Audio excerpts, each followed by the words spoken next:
Good morning. And for those of you who are in different time zones, good afternoon and good evening.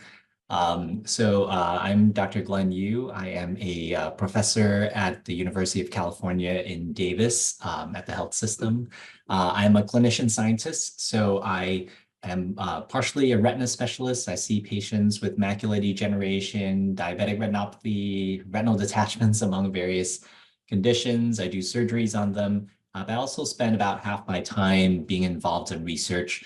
My research program covers the spectrum from translational work. I focus a lot on non-human primates, so rhesus monkeys, mostly trying to develop new therapies for macular degeneration and specifically using gene editing and gene therapy. But I also am involved in clinical trials. Of note, we're also involved in some clinical trials that involve gene therapy in the retina space. So today, I'm very excited to talk to you a little bit about the prospect of gene therapy for macular degeneration. Are we there yet? So let me try to see if I can advance my slides. Here we go. Here are my financial disclosures. Of note, I'm a consultant for several companies. The ones that are bolded are those that might be relevant to this discussion. So what is gene therapy? So in the simplest manner, gene therapy involves the delivering of a gene, a copy of a genetic code for a specific molecule in the eye, in the person, and you deliver the gene, and that gene can express the protein or the transgene product. What are the steps to gene therapy? Usually you need to identify the gene of relevance. You need a vector, something that carries that genetic material, and you need a way to deliver it to a person, and in this case, it's the eye. Usually when we're talking about gene, we think about a lot of the inherited retinal diseases where there's a specific gene that's mutated or that's dysfunctional, like RPE65, choroideremia, etc. When we talk about a vector, there are different kinds of vector. Usually they're viruses. Characteristics that really make a good gene therapy include the viruses that make a lot of protein, high expression, long durability, a large capacity that can encode genes of different sizes, low immunogenicity, and a low risk of mutations, because you don't want anything to cause problems like cancer. A common one would be something like lentivirus, which really checks off most of those boxes, except that lentivirus actually does integrate into the genome. And because it can integrate, the viral vector can integrate, it could actually integrate into the wrong place, into, let's say, a tumor suppressor gene and cause cancer. So there is a small risk there. AAV actually does not integrate and therefore is much safer, but it really has a smaller cargo that it can encapsulate. So for larger genes like that, for ABCA4 involved in Stargardt's disease, it's unable to do that. So you either have to break the gene up into two different parts, or you have to use a different vector. Adenoviruses have largely been abandoned because of a risk of causing uveitis and inflammation.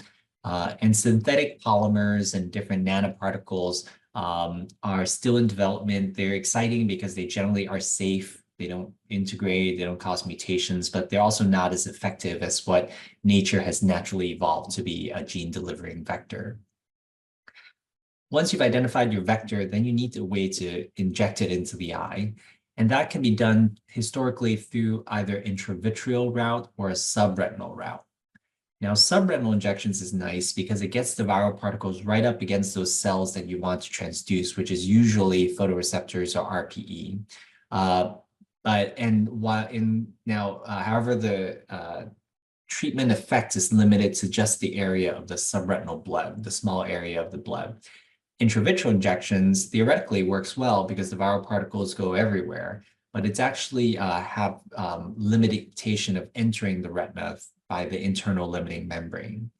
The other thing is that intravitreal injections can be done in the clinic, much easier to do, whereas subretinal injections typically requires a more complex surgical setting, so it has to be done by a vitreoretinal surgeon.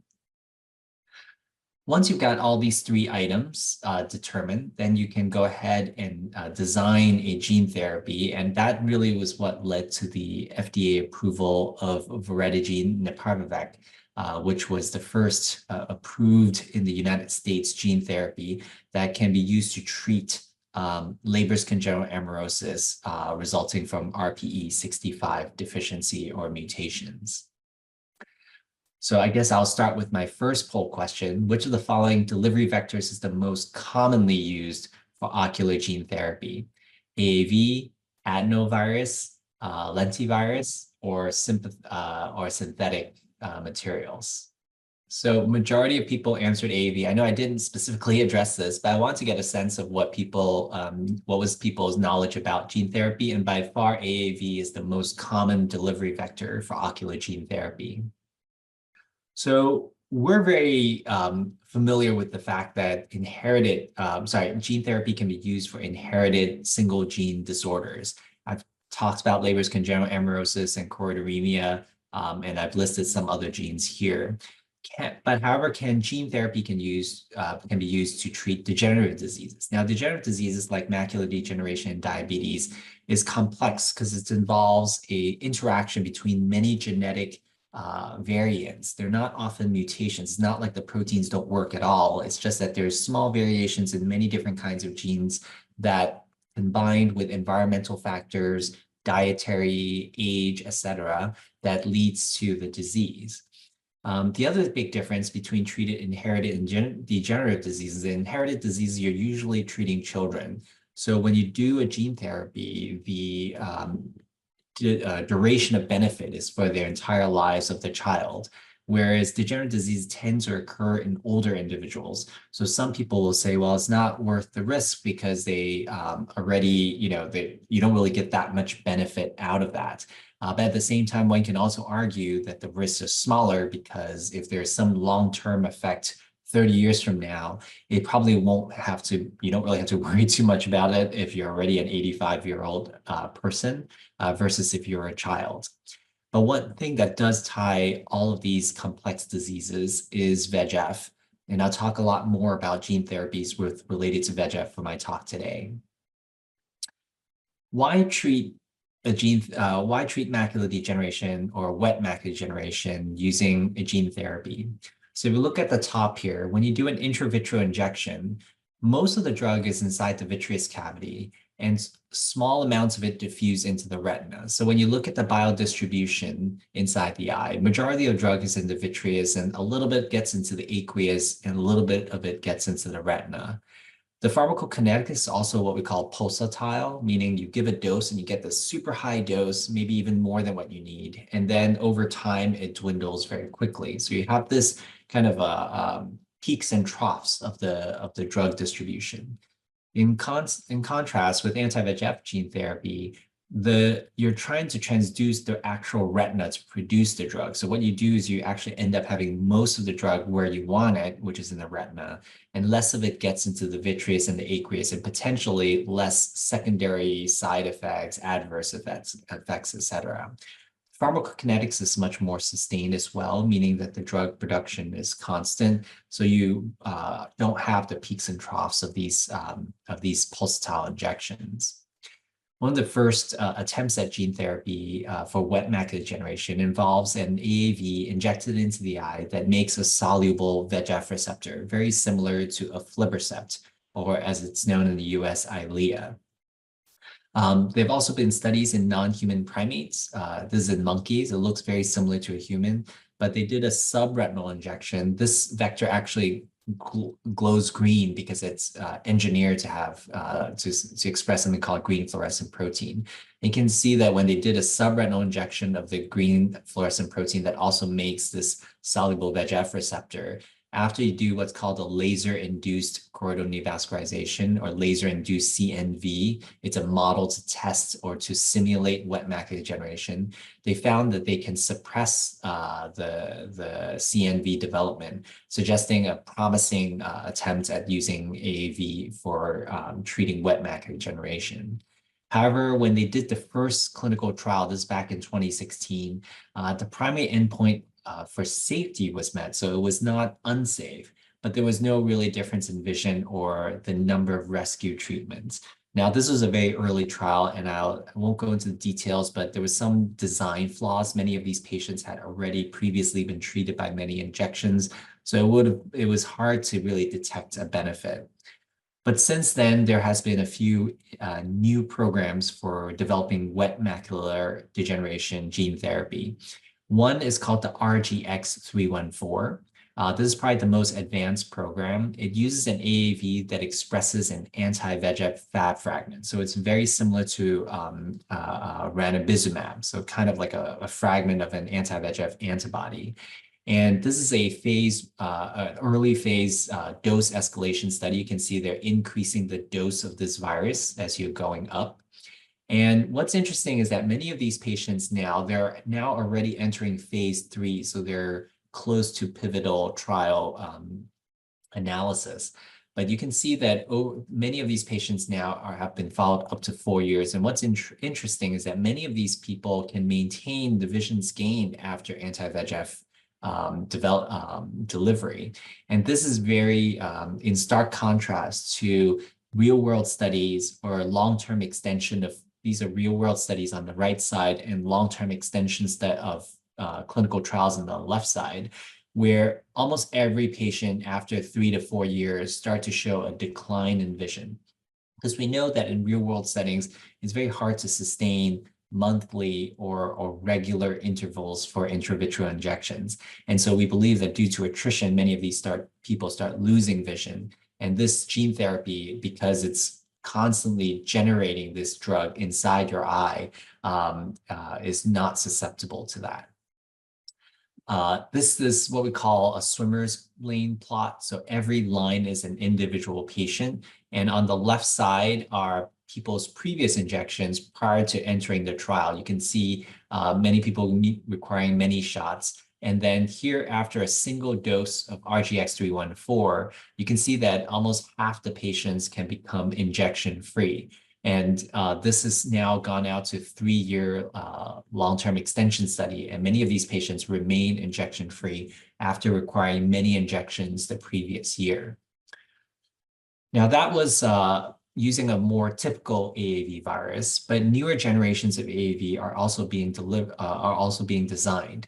If you remember earlier, AAVs have to be given subretinally because when you do it subretinally, the virus can get right up against the photoreceptors. Whereas if you just inject it into the vitreous cavity, it's blocked by the internal limiting membrane, so it can't get into the retina very effectively. So there's a process called directed evolution where you can try to make viruses that can better penetrate into the retina from the vitreous. The way you do it is you do a lot of these what we call AAV libraries. You take a virus and you mutate it in many different ways. So these are all small variants of an AAV, and you inject it into the vitreous cavity. And then this virus some of these viral particles will transduce the photoreceptors. So let's say you put into the virus something that makes the photoreceptor green. So then once you've transduced it, you dissociate the cells, and then all the green cells, you do what's called FACS sorting. You sort through and you identify all the green cells. And then you take the green cells and then you purify the library from that, make another round of mutation, and then again inject it into another eye. So in this way, you're doing rounds and rounds of evolution because you're selecting for viral particles that preferentially can transduce photoreceptors.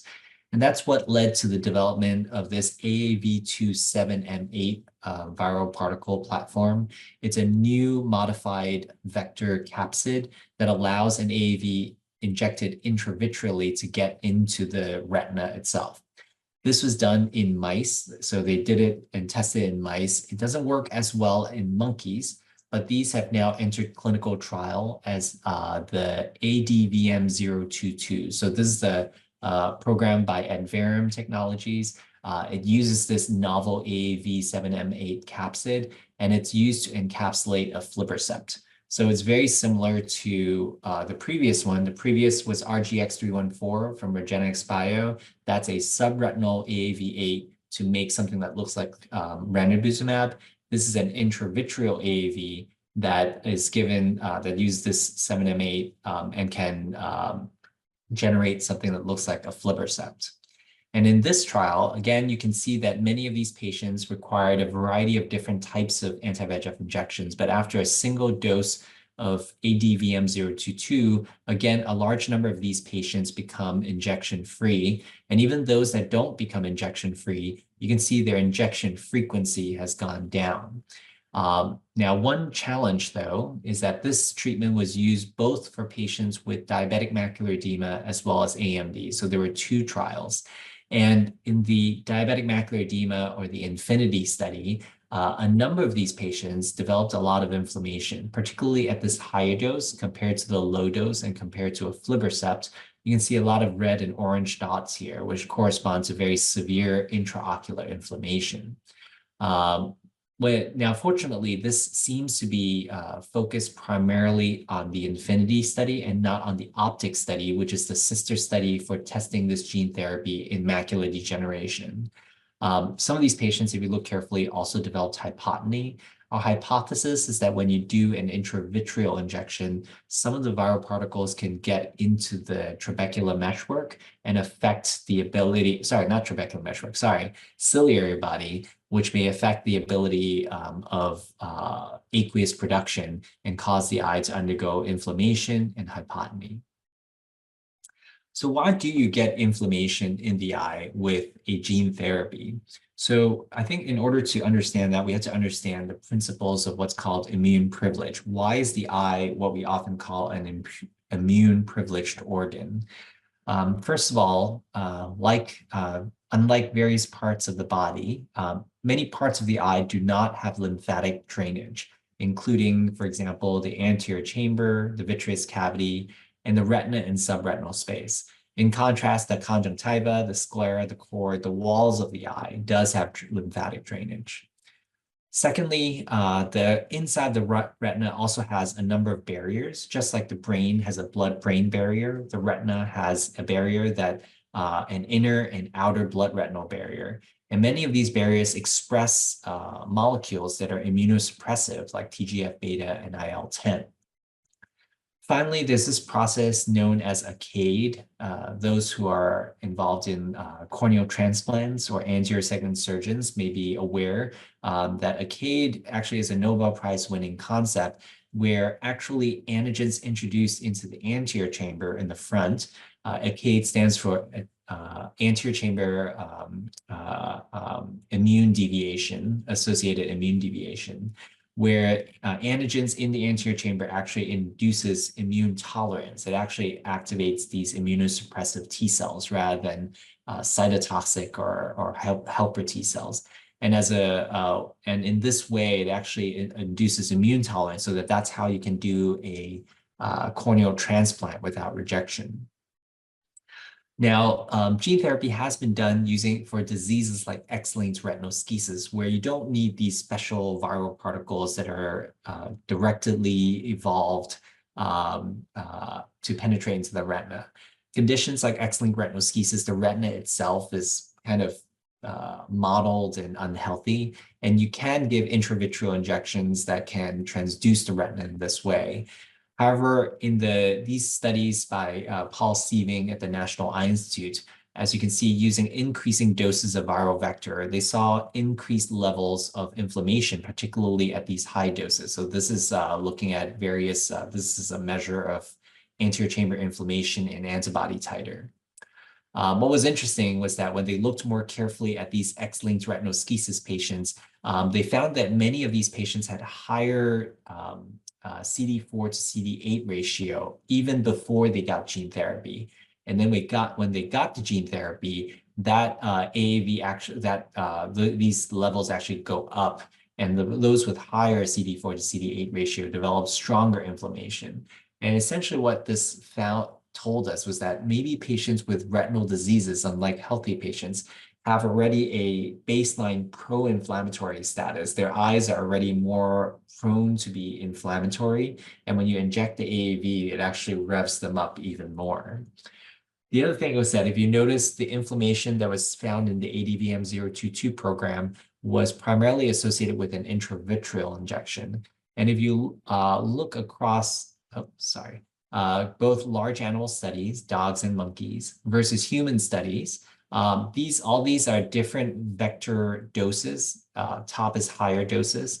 And then these circles are different clinical studies, and green means no inflammation, and orange and blue means eye or systemic inflammation. And you can see in general, higher doses of AAV have a higher tendency to lead to inflammation. But what we also find is that those with with subretinal injections tend to be able to tolerate higher doses without inflammation. So it seems like intravitreal AAV tends to be more pro-inflammatory. So because of that, there's another program now called the 4D-150 program. This is from a company called 4D Molecular Therapeutics. And they use this other AAV capsid that they built in-house called the R100 capsid. And apparently this is also designed by directed evolution, but it's done with directed evolution in monkeys rather than in mice. And in these early monkey studies, you can see that they transduce the macula really well. And in fact, much higher levels than the 7M8 AAV variant. And this is showing its superiority compared to a standard AAV2 for transducing the retina.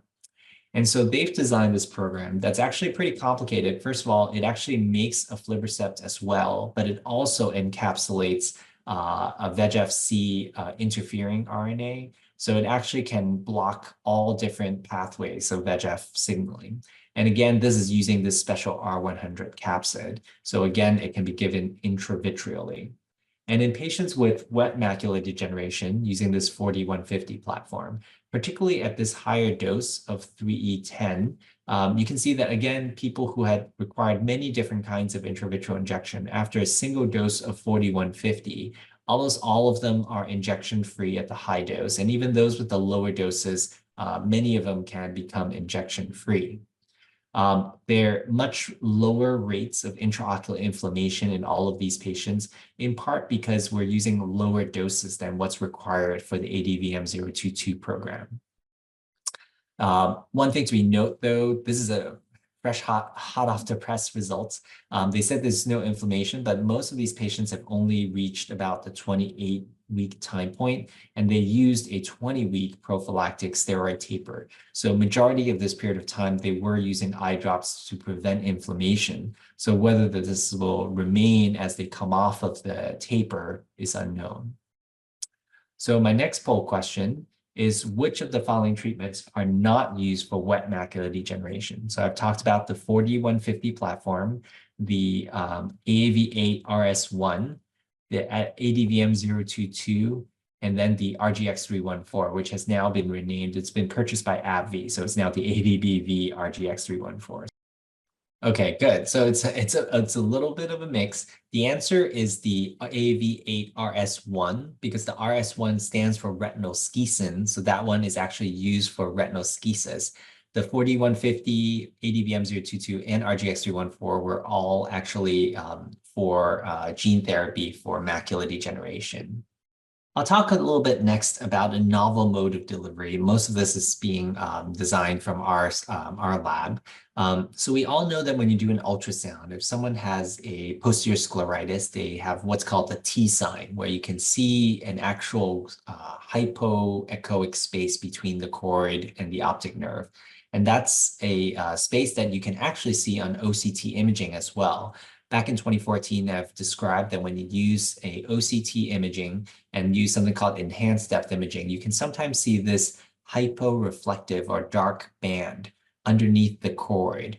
And what we found is that that corresponded to the suprachoroidal space. And this suprachoroidal space can be accessed either with a microneedle. So a microneedle is really just a very short needle that can penetrate the wall of the eye without perforating into the vitreous cavity. And in so doing, you can deliver a drug just into that space that can better transduce the retina.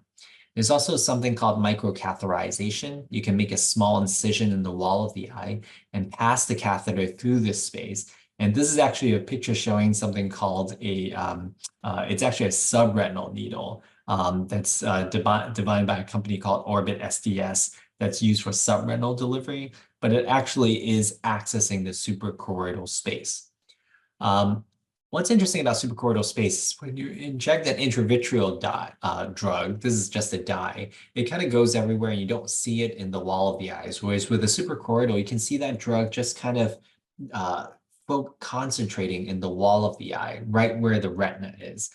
And in fact, the other interesting thing about suprachoroidal delivery is that it works much better when you have larger particles. So this is just a comparison of different particle size. And the larger the particle, the longer it can stay inside the suprachoroidal space. Because the choroid is a very high flow structure, so any small molecules can get washed out very quickly. But that works really well for viral particles because viral particles are actually large and can be sustained in the suprachoroidal space. And in fact, work from Charlie Wyckoff had shown that in the clinical trials for where they did suprachoroidal injection of steroids, so like Xipere, which is a suprachoroidal triamcinolone injection, you can see the opening of the suprachoroidal space on anterior segment OCT. And actually, we have also done work where if you look in this space here, and look, this is from the Tanzanite study. This is a study where they injected patients with RVO-associated macular edema and inject steroids into the suprachoroidal space. Obviously, the edema went away because it's a steroid. But if you look at just the thickness of the suprachoroidal space, you found that there was a statistically significant expansion of that space out to 3 months, meaning that you can track a drug or a viral particle injected into the suprachoroidal space out to 3 months. So what can you do? How does suprachoroidal delivery works for transducing the retina? So actually the first attempt was made in a rabbit back in 2011. This is many years ago. The pictures weren't very clear, but they did show that you can transduce many of the layers of the retina. There's also work by Ian Han at the University of Iowa, where they've also done rat injections. And you can see that they're saying that you can you can stick the needle into the suprachoroidal space in rats, and you can do a subretinal injection or a suprachoroidal injection, but it's kind of hard to see where that suprachoroidal bleb is. There's also work from Peter Campochiaro at the Wilmer Eye Institute, where they said that they've injected some pigs as well as monkeys and showed diffuse transduction of parts of the retina with cells at different layers. But if you pay attention, many of these are using kind of these just regular needles, and it's very hard to use a regular needle and perfectly thread it into the right place. So what we've done at the California National Primate Research Center at UC Davis is to use these microneedles that are already FDA approved in the United States for use in humans. And there's a slightly shorter version that's 700 microns long. And we used it to inject viruses into monkeys to test at a week, a month, and 3 months, and then do some imaging. For this one, we're only using GFP or green fluorescent protein because we just wanted to know what cells are transduced and how far it lasts. Now, after a month, you can see the stark differences. This is using the same batch of virus. When you do an intravitreal injection, not much of the AAV gets into the retina except for a little bit around the nerve. Here, you can see with the subretinal injection, you can again create a bleb where all the AAV is transduced, and even some ganglion cells you can see projecting back to the nerve. But when you do suprachoroidal, you get much more diffuse and broad expression. And this is actually circumferential, meaning 360 degrees. It's just very hard to have to steer the Heidelberg camera and you run into the monkey's nose because the snout of the monkey is so large. And this is just a magnified view of that. Now, what's interesting is when you look at the suprachoroidal injection, it looks like there's a lot of green everywhere, which is great compared to a subretinal or intravitreal where you just see a little bit where the needle went in and a little bit near the nerve. But when you zoom in and look more carefully, actually the only area of transduction is primarily in the peripheral retina here. And much of the green in the rest of the eyeball is actually the sclera and not in the retina itself. In fact, when you do histology, this is where you cut the retina and focus on the green cells. You can see with subretinal injections, you have very good transduction of these are the photoreceptors as well as the RPE. The intravitreal injections doesn't really touch most of the retinal tissue, which is red out here, which is blue out here, and RPE, which is red out here. And with suprachoroidal, you really just get some transduction of the RPE itself. And we also saw a lot of photoreceptor degeneration actually in these animals in the area of transduction. And the other thing we found was that if you follow these suprachoroidal injections out to 3 months, the transduction disappears. And this can be seen up close here. So why is that? Now, one thing we notice is that when you do a suprachoroidal AAV transduction, we'll notice sometimes, occasionally, some of these patients would develop these little dots in the retina. And also some vascular, perivascular sheathing along the vessels. And on OCT, you actually see some hyperreflective foci, these little dots, suggesting there's some mild vitritis. This is completely subclinical. When I looked in the eye, they look pretty healthy. But if you look very carefully, the imaging shows these punctate chororetinitis and the mild vitritis. And all of this went away after a short course of a week of oral steroids. So it's definitely responsive to steroids. So let's talk about, you remember we talked about immune privilege and how intravitreal injections of AAV is pro-inflammatory, whereas subretinal AAV tends to be more immune privileged, so you can get away with higher doses as long as you keep it under the retina. So whenever we think about immune responses, you have to understand that there's B cell response, that's called the humoral response, that have antibodies, as well as T cell responses, which is the cellular response. And then we also have to understand that there's immune responses to the viral vector, the AAV that you're delivering, or it can also be to your transgene. Now, we're testing GFP, which is green fluorescent protein, but in human trials, we wouldn't be using green fluorescent protein. We're probably using some kind of drug like aflibercept or ranibizumab. Now, this is a very busy slide, but to summarize, essentially what we found was that the suprachoroidal AAV led to a lot of or host immune responses, mostly to the transgene rather than to the vector, which is what intravitreal injections lead a lot more to. The other thing that we found was that when you do, this is a few of these monkeys, and you can see one animal got intravitreal injections in both eyes. A couple of animals got a suprachoroidal injection in one eye and subretinal in the other, and then the remainder just got suprachoroidal injections. And what you can see is that the animal that had the most virus leaking into the systemic circulation to get to the spleen was the intravitreal. And in fact, it's been shown that giving an intravitreal AAV is almost the same as giving someone an intravenous injection or an IV injection. And a lot of these viral particles can get out into the spleen, causing more immune response to the AAV vector. However, when you do a subretinal or suprachoroidal injection, with subretinal injection, the viral particles are confined to this immune privileged space, so very little of it gets into the systemic circulation.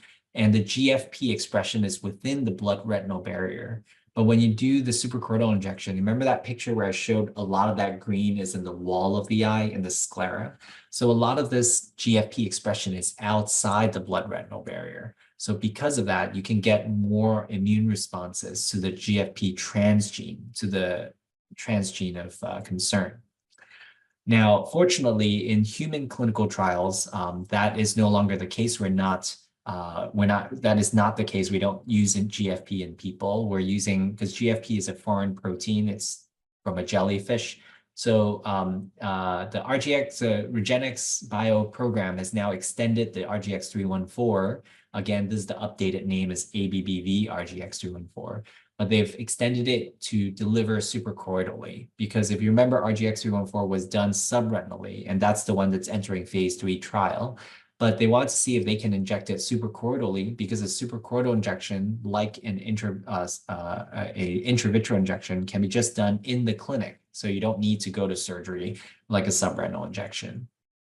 And in these trials, in early studies, it did show that there can be up to 70 to 80% reduction in annualized injection rate.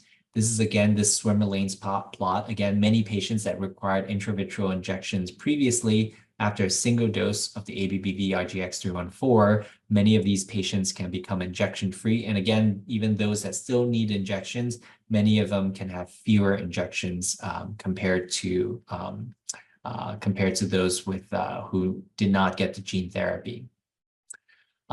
We had to talk about inflammation because of the whole thing about the ADVM022 program. You can see that as long as you give some kind of topical steroids, and that seems to be most effective, there were 0 cases of intraocular inflammation noted in that course. Now you have to say, well, when you do a suprachoroidal AAV, a lot of the AAV is in the wall of the eye. So maybe it's more important to pay attention to this section, which is the episcleritis and hyperemia section, where actually a third of the patients did develop some level of episcleritis. But as we all know, episcleritis is something that's much easier to treat, much less harmful to the interior of the eye. So that program is continuing to advance right now.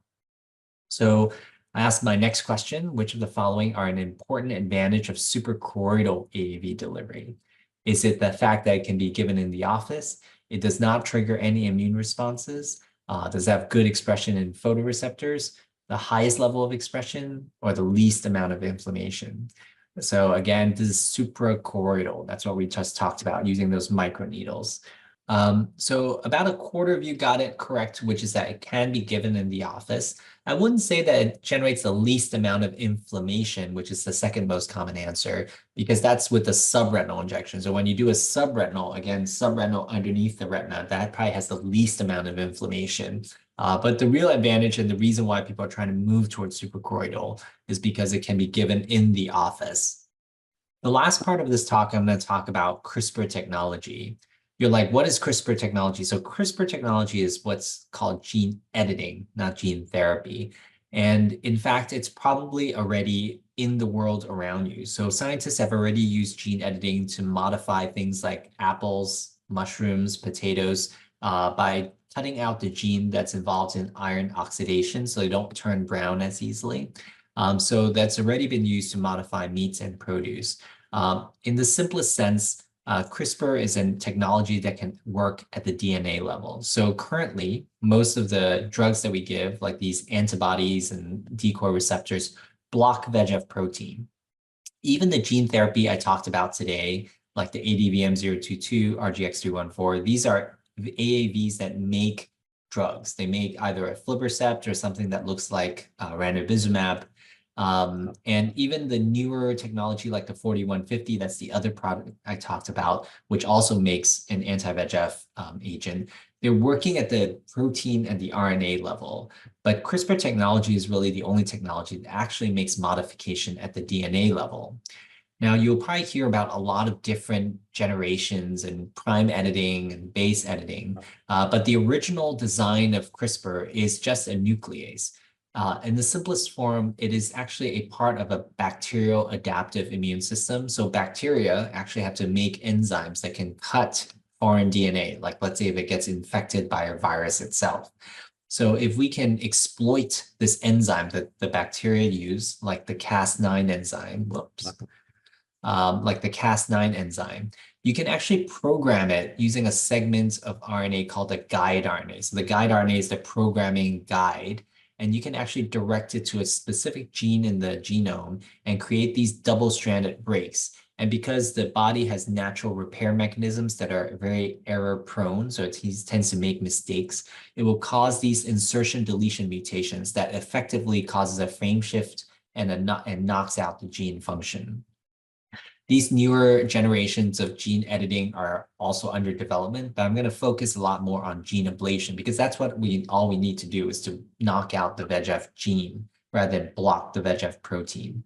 So I'll talk about our work starting from mice all the way to monkeys. So when we first started, we were just doing it in the tissue culture plate. So this is just in vitro. And we designed guide RNA that targets the first and largest exon of VEGF-A. And we found that we can get pretty good editing, and we can actually suppress the VEGF protein using 3 different guide RNAs. And we can actually also suppress tube formation, which is an in vitro method of measuring angiogenesis. Next, we went into a mouse. We injected the virus into a mouse and see if we can test to make sure that it can edit out the VEGF gene and suppress the VEGF protein. In some animals, we actually did this laser CNV. Again, that's using a laser to create a little break in Bruch's membrane to create a CNV as a model for wet AMD. And what we found was that, first of all, we compared different types of Cas9. We looked at the virus from the enzyme from Strep pyogenes versus Staph aureus. The Strep pyogenes is bigger, But because it's bigger, as I mentioned, the AAV can only encapsulate a certain size. So you have to break it up into two different vectors, one that has the enzyme and one that has the guide RNA, versus smaller SA-Cas9, where you can fit everything in one. And surprisingly, this less elegant dual vector system works better for gene editing, better for VEGF protein suppression, and VEGF for CNV suppression as done in a mouse. Next, we're like, well, why cut the gene once when you can cut the gene twice? Because then you double your chances of suppressing the VEGF protein. And also, if we want to go potentially into a human in the future, we would need to design guides that can target conserved sequences across different species, like these two different positions. So our next experiment was to compare, hey, can you cut the gene twice or cut the gene once? And then we'll check both in vitro and in vivo. And as you can see, when you do in vitro and you do two different guide RNAs, again, you're cutting the gene twice, not only can you get indel mutations at the two sites, but you can actually cause truncation. The whole segment can be truncated out, or inversions. However, when you go in vivo, we actually didn't get that much better editing or knockout of the gene. And this was similar to when we did the laser CNV model. We didn't see that adding a second guide RNA worked very well in vivo. And in fact, when we started doing unbiased off-target analysis, meaning that we're looking to see if these gene editing tools are causing unexpected mutations, we actually saw that there were some mutations coming from that second guide RNA location. So we found that the best balance between efficacy and safety would be to use the SP-Cas9 in a single guide RNA and test this in a monkey. So we advanced this from mouse now to monkeys. And again, we followed them out to 3 weeks. And this is what we find. It was a little bit unexpected. First of all, we didn't want to do any suprachoroidal intravitreal because of concern of inflammation. We just did a subretinal injection in the macula. And this is unpublished data. But what we see here is this weird fingerprint pattern where there are these regularly interspaced thinning of the outer nuclear layer and a big deposit of subretinal hyperreflective material in the center. What's interesting is that this, first of all, continued through week 12, even after we did the laser CNV. It actually occurred both in animals that got the CRISPR enzyme with the active guide RNA to ablate the VEGF gene, as well as just CRISPR itself without any guide RNA. So suggesting that this toxicity we're seeing may be specific to CRISPR enzyme. So we did the laser CNV anyway, and we did see some suppression of the VEGF protein and some suppression of the CNV lesions. But we also wanted to know what's in that subretinal hyperreflective material. And in fact, when you look more carefully at that blob of stuff underneath the retina, we found that many of the cells are dual transduced with both GFP as well as the HA tag, which is the SP-Cas9, and that there's a lot of collagen in there. We were looking for inflammatory cells, photoreceptors. No, most of this is just RPE cells that got transduced and a lot of fibrotic materials like collagen and extracellular matrix material. So I guess my last question for this talk is, how excited are you with regard to the prospect of using CRISPR gene editing? So all of what I talked about earlier is gene therapy, where the AAV just makes a drug. Whereas here, you're actually going into the genome and editing out the VEGF gene using a bacterial CRISPR enzyme. So I'll give you guys a few more seconds. Let's see what the results show. Okay, so we have a number of people who are still very excited, which is good. And then some who are very concerned because of the toxicity we showed. Of course, this is only our first attempt at doing this in a monkey. Obviously, there's a lot more evidence in the mouse and in smaller animals. So I think obviously more research has to be done. Wow. So in summary, gene therapy can be used for complex disease like AMD by targeting angiogenic factors like VEGF. There's also some work in targeting complements, which I didn't talk about, but I'm happy to discuss that more for dry AMD. Intravitreal, subretinal, and suprachoroidal delivery to express an anti-VEGF agent shows signs of long-term efficacy and reduced injection burden. Again, many of these studies show that half the patients can become injection-free after a single treatment, and many patients actually have reduced number of injections after a single treatment of this gene therapy.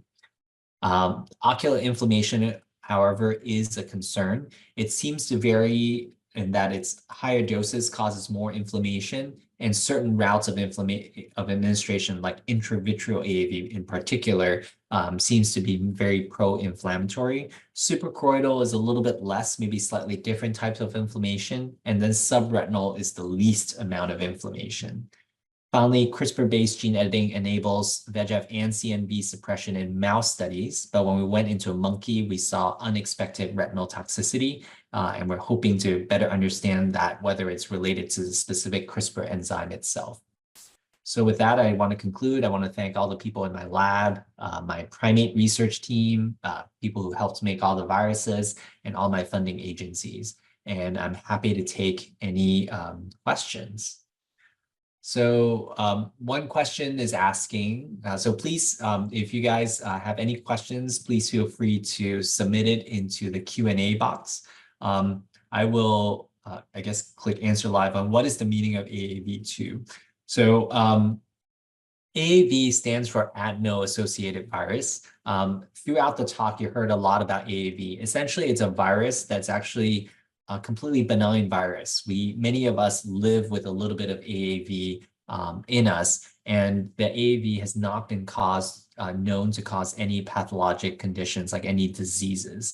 And in gene therapy, we actually don't use live AAV virus. We actually take the capsid, that's the vehicle, and we take out all the infectious component from the inside and replace it with the gene that we want to deliver. So in a way, we're not really delivering the virus, but we're using the capsid or the envelope of the virus as a delivering vector. Another question was, have any human clinical trials started yet? So just to be clear, all of the studies that I've talked about for ADVM022, 4150, and RGX-314, the three main clinical trials were all human trials. And in fact, some of them have advanced to phase 3, which means hundreds of patients have already been treated. And all those results where I showed the many, many different lines, patients who needed many injections and after a single dose of the gene therapy no longer needed injections, those were all human trials. The only one that has not entered human trial is the gene editing program. That's the CRISPR gene editing. And that was only done in monkeys so far for targeting VEGF. There has been a human trial using CRISPR in the eye. That's through the Edit 101 program. That program was led by a company called Editas, and that was used to target the CEP290 or CEP290 gene. And that's a gene involved in Leber's congenital amaurosis type 10. And so that's only been done in non-AMD disease, so gene editing has been done. Unfortunately, that trial has been abandoned largely because of lack of efficacy. We don't know if they have some toxicity issues. Obviously, after my talk, there might be some questions about that, but that has never been reported in humans yet. Third question, will gene editing have any secondary complications other than just gene applanation or gene applications, I presume? So the question is, can gene editing cause any issues outside of gene editing can cause any issues outside of just the delivery of the gene? That's the main question, I think. So if you remember, gene therapy means that the virus just makes drug. And these drugs are generally drugs that we believe have already been proven to be largely safe, like aflibercept, ranibizumab. I'm sure there'll be future gene therapies that can make faricimab or higher doses of aflibercept or bevacizumab. But gene editing is not just making a drug, it's actually cutting and making an edit in the gene. And when you make a gene edit, you can actually you can potentially cut or edit the wrong gene. You can also edit the gene ineffectively. You can try to cut it and it just heals itself and it didn't, it didn't knock out the gene product. Also in humans or in every animals, there are 2 chromosomes, which means every human has 2 copies of every gene. So it actually takes 2 copies, so it's not as easy to do gene ablation using CRISPR technology. So there are definitely concerns about off-target gene mutations, ineffective gene editing. So those are all limitations we need to work on. At what stage of AMD will gene therapy be used if approved for humans? That's a very good question. So what we've discussed throughout is that we're primarily looking at wet macular degeneration. So that's the current stage, is if you are someone who needed a lot of injections for wet macular degeneration, the idea of gene therapy is that can make this the drug for a long time. There are some work using complement inhibitors, there is one from a company called Gyroscope that had an AAV that expresses complement factor I. So it's supposed to be an inhibitory complement for treatment of geographic atrophy. That trial kind of started, but it has also been abandoned. We don't know if there are other programs that are going to be starting up soon. What is the patient's objective response? Do they get better vision? Do they have comfort?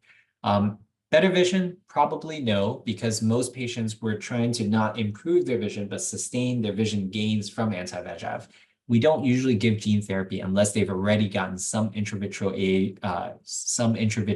injection of the same drug. So let's say you give them ranibizumab and they get better from the wet macular degeneration. You're like, okay, this drug works. Now you give them gene therapy that can sustain the delivery. So they don't need to get 10 injections a year. They can get away with maybe none to maybe 1 or 2 if they really have severe disease. But the idea is to reduce injection burden and not to improve vision. Who will absorb the cost of treatment? How do you recruit patients? The cost is a big question. We do know that right now, in the United States, there are payers that will cover gene therapy. Gene therapies are quite expensive, but at the same time, we can also imagine a cost differential where you're comparing to a lifelong treatment of an anti-VEGF agent. And in the US, currently the cost of ranibizumab and aflibercept is close to $2,000. So if you think they need 10 of those over the next 5 to 10 years, maybe, then you're talking about 100 injections of $2,000. That's like $200,000. So on top of that, you're also talking about how many times they have to visit. It's the doctor fee, the exam fee, the burden of the patient transporting back and forth. So I think there are a lot of potential secondary cost savings related to gene therapy just by reducing the number of injections they need coming in for. Is there any study done on race-based analysis of effectiveness of gene therapy for AMD? Robust genes specifically not prone to easy editing. That's a really good question. Is there race-based differences? There's very little, mainly because as you saw, many of these studies, even in the phase 2 trials, are less than 100 patients. I would say the most advanced is the RGX-314 program, which is now in the ASCENT trial, is now in phase 3. So I'm hoping that there'll be some subgroup analysis of race differences. Macular degeneration has a preferential effect, or usually patients who have it are Caucasians or light-colored white or light-colored skin patients or light-colored eyes patients. So we might not see as much heterogeneity in different races as we'd like. What route of administration gives you the best corrective visual acuity? That's a hard question to answer. As I mentioned, most of these injections really are maintaining good visual acuity. Personally, I think right now the subretinal route is probably the most promising because you don't inject it into the macula. You inject the drug off to the peripheral retina. And even though every gene therapy, I think, causes a little bit of inflammation, just a tiny bit, even for subretinal, the effect is limited to the peripheral retina. The drug is secreted to affect the whole eye. So I think you can still get some of the benefit without taking some of the risk of actually affecting the central vision. It also has the lowest risk for intraocular inflammation. So I think that route is probably the least inflammation, but also technically the most challenging to do because you need a vitreoretinal surgeon to do it. Regarding subretinal injection, do you prefer manual injection or connect with a vitrectomy silicone oil injection? How comparison and benefit? Okay.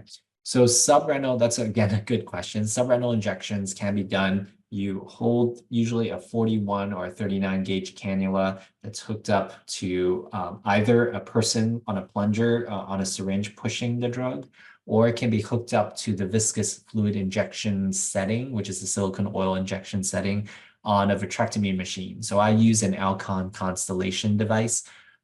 So I've done it both ways. I would say in human clinical trials, especially in the phase 3 ASCENT trial, we've been doing it with the silicone oil injection setting, mainly because it's most controlled. And also that's how you can get all the different studies, all different sites to push the virus at the same speed.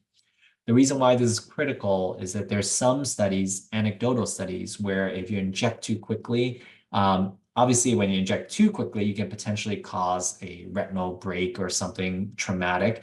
But there's some thoughts that maybe the speed of creating the subretinal blood can induce some damage, like shear forces against the RPE or the photoreceptors, and cause more damage that way. I don't know if that's really clear yet, but I think the silicone oil injection, by using a specific setting, can give you much more consistency between injector versus just having someone push the plunger. There's one question in Spanish. When will this genetic treatment be available to market? Thank you for the translation from CyberSites. When will it be available to market? So right now, we're still in phase 3, which is already pretty close. If it becomes successful and the results read out, assuming FDA approval and so on process, I'm looking at potentially 2026 as the earliest that any of these treatments will become available commercially. But that's actually not far from now. So I'm actually pretty excited if these products become available to our patients. Is there any contraindication to people with autoimmune disorders? That's a really interesting concept. I don't know currently whether we have, I'm presuming things like rheumatoid arthritis or lupus or sarcoidosis. I don't know currently whether those are explicit contraindication. I do think that when you do subretinal injections, because you're injecting into the subretinal space, which is an immune privileged space, it's probably not as high risk. So I don't think that that would be a contraindication, but it could be a problem for those who are getting intravitreal injections or suprachoroidal injections. Commonly asked by patients, how soon can we see this in clinical settings? So I answered that earlier, I think probably 2016 at the earliest. Another question was, when will this treatment be available in Russia? Again, there are a number of different treatments I described. I would say the earliest for any product probably will be in 2026 will be the first one. So I think the main question, I think, from the beginning of the talk was, are we there yet? Is gene therapy. I think we're getting very, very close. I think we now have 3 exciting products in development. Some of them are by subretinal injection, some by intravitreal injection, some of them by suprachoroidal, which is a new mode of delivery. I think it'll be exciting times. The idea of a one and done permanent treatment for wet macular degeneration with a single injection versus our monthly or every other month injection is a very, very exciting prospect. So I'm all set. I just want to thank everybody for attending this talk, and then good luck with everything. And I'm happy to chat in future conferences.